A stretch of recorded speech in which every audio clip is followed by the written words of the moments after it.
वर्ल्डको second highest bungee. Oh my god, अति डर लाग्दो रहेछ।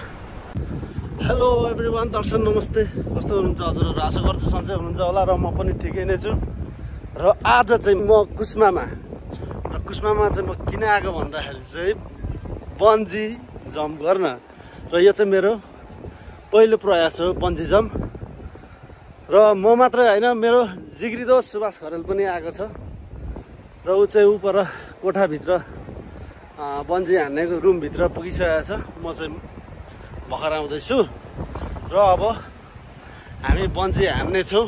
यसको हाइट हेर्नु अब कति गहिरो छ होला होइन, 228 मिटर हाइट छ। यत्रो चाहिँ हामी जम्प गर्नेछौँ। कस्तो चाहिँ हुन्छ होला अब सोचेरै हल्का ढुकढुक ढुकढुक ढुकढुक ढुकढुक हुन थालिसक्यो होइन। यस्तो गहिरो छ, यस्तो गहिरो छ, पागल बनाउँछ क्या, पागल बनाउँछ।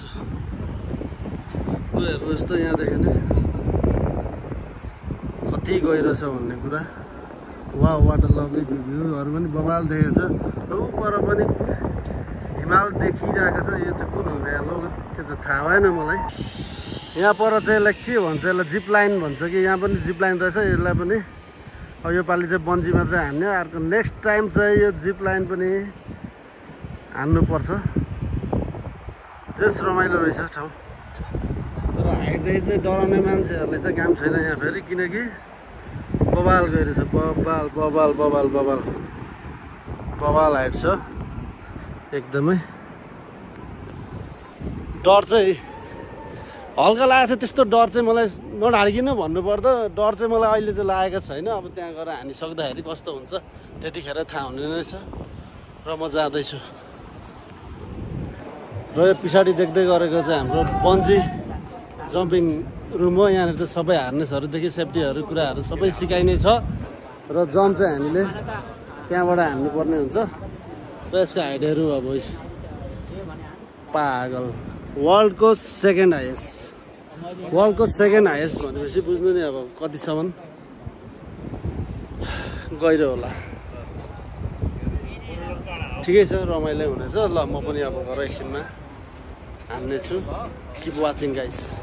फाल्ने ब्रदर, खुट्टाले धकेल्ने के अगाडि, हातलाई यति रानी पछाडि नल्याउने है, सिधा अगाडि हेर्नुहोस्। ल विजय ब्रदर गाइस, लुप नर्मल कपी। Ramesh sir ready, Vijay brother ready हुनुहुन्छ? रेडी। ल ब्रदर काउन्ट डाउन 3 2 1 बन्जी। यसै हेर्नु लायक नै भएको रहेछ नि। क्या कमेडी, मजा चाहिँ अति नै मजा आउँछ होइन। जब जम्प गरिसकेर तल गएर बाउन्स हुन्छ नि, अति नै वर्ल्डको चाहिँ अब बेस्ट फिलिङ्स आउँछ क्या।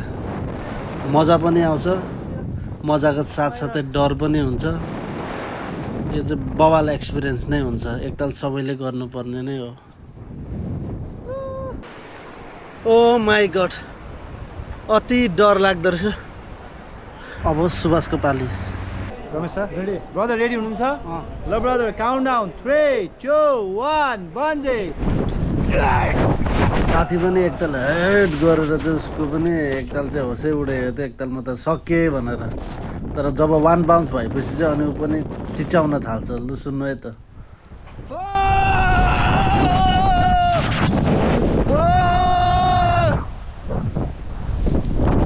फाइनली हामी दुईजनालाई चाहिँ बन्जी चाहिँ हानिसक्यो। र बन्जी हानेको अनुभव चाहिँ कस्तो भयो भन्दै? सुरुमा चाहिँ म सकिएँ, मेरो सकियो, लाइफै सकियो, म मरे भने जस्तो हुन्छ।